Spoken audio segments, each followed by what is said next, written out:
Hi, sweeties. How are you doing? Welcome to Naya Sim. Thank you so much for the support. Hope you all are doing great. So I came across this video where this woman was talking about the anti-blackness in their community and Latinos. The other one is also talking about how he wanted to be white so bad. And I am still going to say that you people still want to be white so bad to this very moment. Because if you do not want to be white so bad, why did majority of you align with white supremacy to vote against your own interest, and it is whooping your ass today?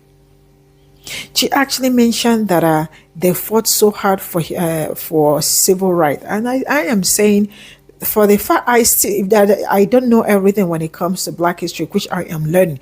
If there is one thing that I know so well, is that it is Black people that fought for civil rights for you people and every other person, not you people. But I stand to be corrected. Maybe I am not right too, right? And the other one is saying that the United States see them as an enemy. Let me tell you something. What I am telling you is that you people saw yourself as an enemy first.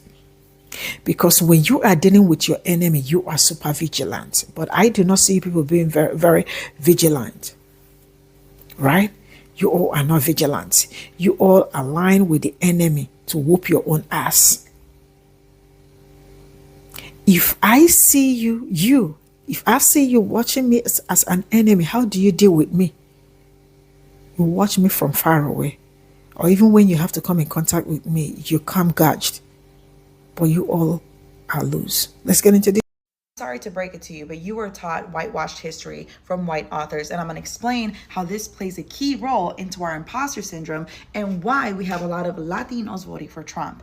If you were taught real history, you were taught why Mexico actually lost their country through deceit. They had to give it up because they had no choice. Or better yet, you would have been taught how it was legal in Texas to lynch Mexicans. What about that the U.S. has been using delousing procedures with Zyklon B and other chemicals to clean Mexicans at the border that were coming here to work, and these same procedures were used to inspire Nazi gas chambers? Weren't you taught about the Zoot Suit riots here in LA? Why weren't you taught that indigenous people, aka Mexicans, and all of those people that come from Latin America were also enslaved next to our Black brothers and sisters? That we were also not allowed to go into the restaurants or their theaters, or better yet, how we weren't allowed to use the pools until the very last day prior to cleaning because we were deemed as dirty. Prior to Brown versus Board of Education, it was actually a Mexican and Puerto Rican family that helped desegregate the schools here in California in the OC.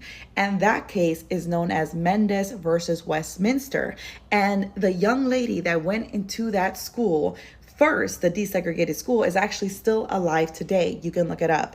How about why were you not taught about the Chicano movement and how hard we worked after desegregation to get brown teachers into the school so people would not make fun of our names anymore? Or better yet, how we were tired of the Latina women asking for clarity in their education only to be told there's no point in teaching you this because you're going to end up pregnant anyways.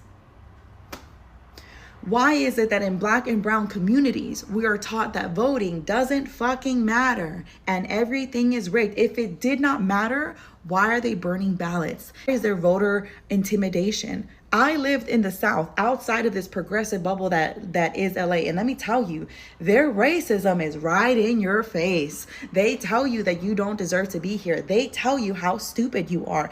And I'm here to let you know you need to go to school. Ain't no way the Chicano movement fought for us to get a better education. The Chicano movement asked and fucking demanded that we had Chicano studies.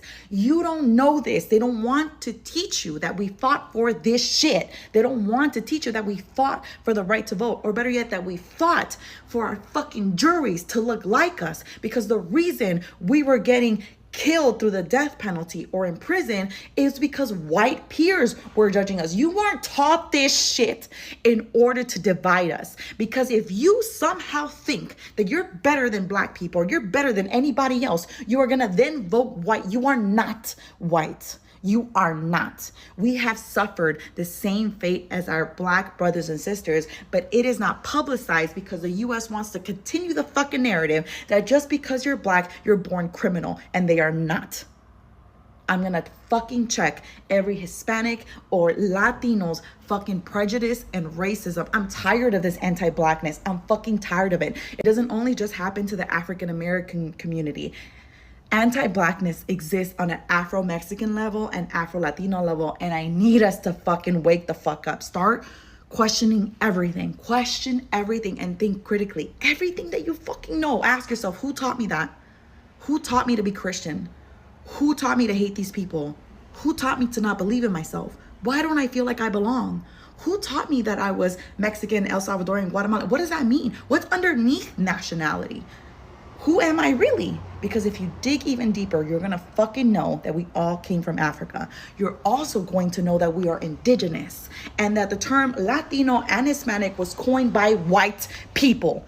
Why would I say I'm Latina and Hispanic from the people that fucking persecuted, murdered, and committed genocide against my own people? Why the fuck would I do that?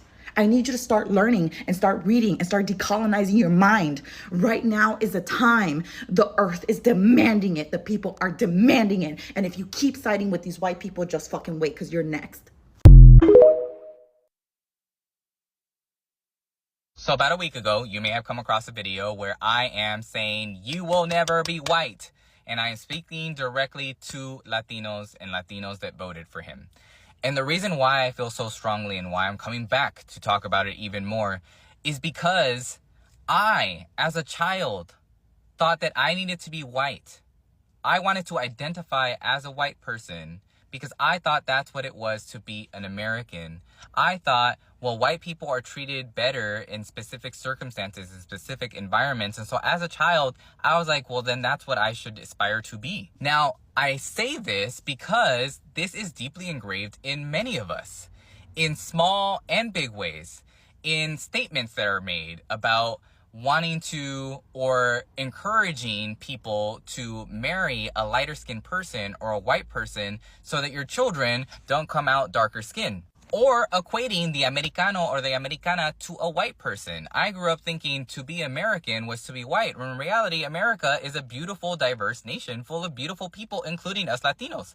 Now, I didn't vote for that man because I woke up to my progressive values and recognized, oh my gosh, I need to be proud of my own roots, of my ancestors, of the magic that is our Latinidad. But so many people have not woken up from that. So many people think that they still need to aspire and be in proximity to whiteness, when in reality, we will never be one of them. We will never be accepted as such. And this feeds into the whole immigration piece, because within the Latino community, which is not a monolith, by the way, there are different communities within the larger Latino community, and we do vote differently. So that's important to note. But something that is common among the people that did vote for him is this anti-immigrant rhetoric, inclusive of Latinos that are buying into it because they believe that they wouldn't be impacted. They believed, us third generation, fourth generation, or the families that came here the right way, that they would not be impacted by these freaking policies. But look at what's happening. Look at what he said about Mexicans from the moment he came down that freaking elevator to the mass deportation signs that were at the convention. What did you all think would happen? And I say this again and again because I want Latinos to wake up to what it is that was deeply engraved into our upbringings and how it has played a role up till present day.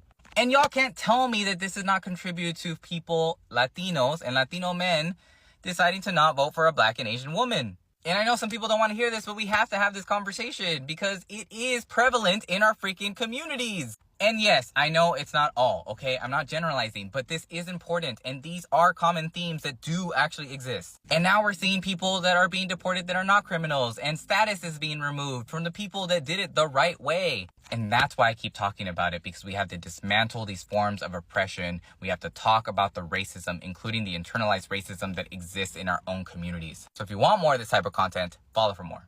You want to know the real reason why the US is obsessed with the idea of a Latino immigrant invasion? It's because every accusation is a confession. I need you to say it with me. Every accusation is a confession. This video is part 5 of my series, Why the US Treats Latinos Like the Enemy.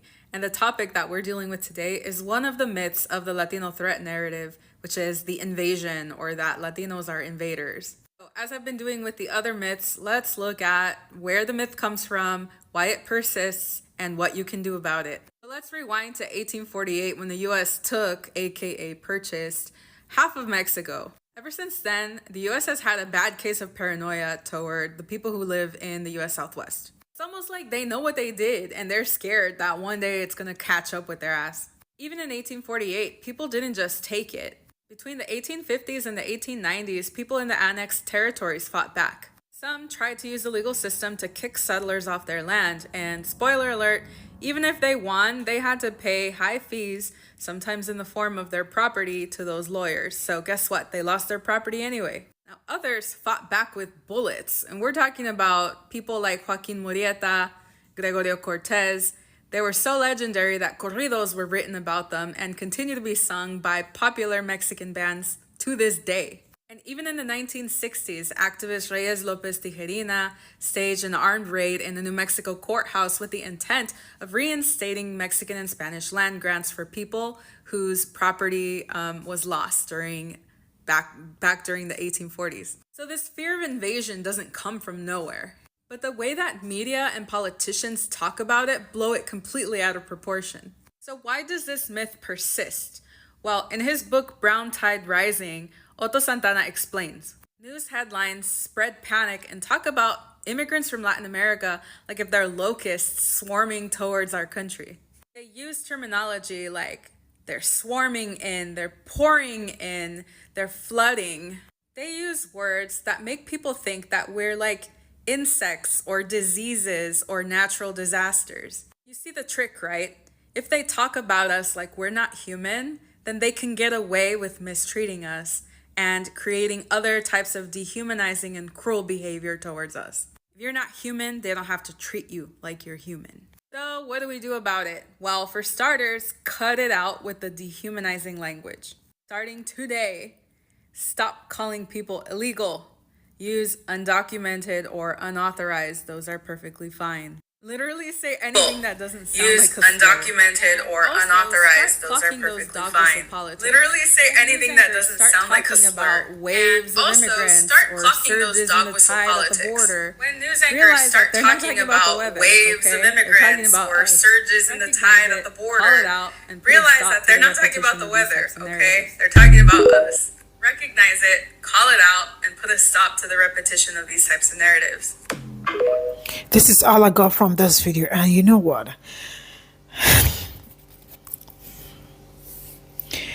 Now I don't know how this may sound, but I am just also going to say this because people also need to learn from what they do, like what they did, your actions and all that. There is always consequences to some certain things you do. USA saw you as an enemy, right? And you saw yourself as an enemy too. You did not see yourself as someone that deserves better. You did not see yourself as someone that should be treated fairly. You did not see yourself as someone that know the people they are dealing with. Now, let me tell you something. When you are dealing with someone that do not like you, there is how you deal with them. You don't deal with them directly. Even when you are directly, you are on guard. You are on guard. That is how it is. You heard me right? So you also started treating yourself like an enemy. Before, in fact, US is treating you as an enemy. You also treated yourself as an enemy to yourself. Because if you did not see yourself as an enemy, there is no how you would have voted for this administration, the ones that have papers. There is no how you would have seen your brother, your cousin, your father, your mother, or your son needing paper, and you voted for someone that said he is going to deport people without papers. Sometimes let's reason. Reasoning is critical thinking is free.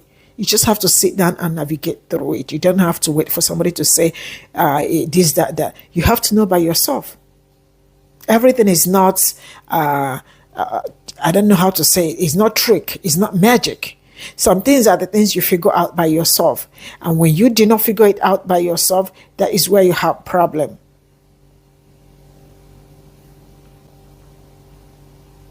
I love the fact that the woman is addressing the anti-blackness and whitewashed history that they have taught them and all that. Now, let me tell you something. Black people knew how important, anybody that said that black people doesn't know how important, or their black people knew how important their votes are. Black people have been voting. Who fought for human rights? Black people, not even you people. You people are maybe assisted, but black people were the one that stood on ground and said, this is what we are going to do. And when they fought it, they did not fight it for only, they fought it for everybody. So do not take credit of that. It is black people. They don't joke with votes. Because I remember back then, they couldn't vote. At some point, you have to vote. I think in Mississippi, in Mississippi, you have to vote with you have to pay like $1 or $2. Yes, I think $1 or $2 to vote. And back then, they did not have that money. Can you imagine telling a woman that is still trying to, manage her life, and $1 back then wasn't just small money; it was a big money. So majority of them couldn't vote. Even when they had the right to vote too. In Mississippi, they had to pay money to vote. When white people couldn't pay, they were not paying money. So people that fought, black people fought tooth and nail. That's why each time they are telling you people something, listen, you all don't know anything. I'm sorry to use this word, but you all do not understand your history, unfortunately. That's why you all messed up. Even the one that said that, the young man that said that, like he felt like white, he wanted to be white because white people are the. See, this very moment, you people still want to be white, because if you did not want to be white, why did you support white supremacy so badly? Because it was you supporting white supremacy that made you vote for this administration. Nothing would have made a sensible person or someone that doesn't want to be this thing to vote for this administration. You all wanted to align with white supremacy so badly that it is whooping everybody's ass. Black people have to be the one to, you know what? Bye for now.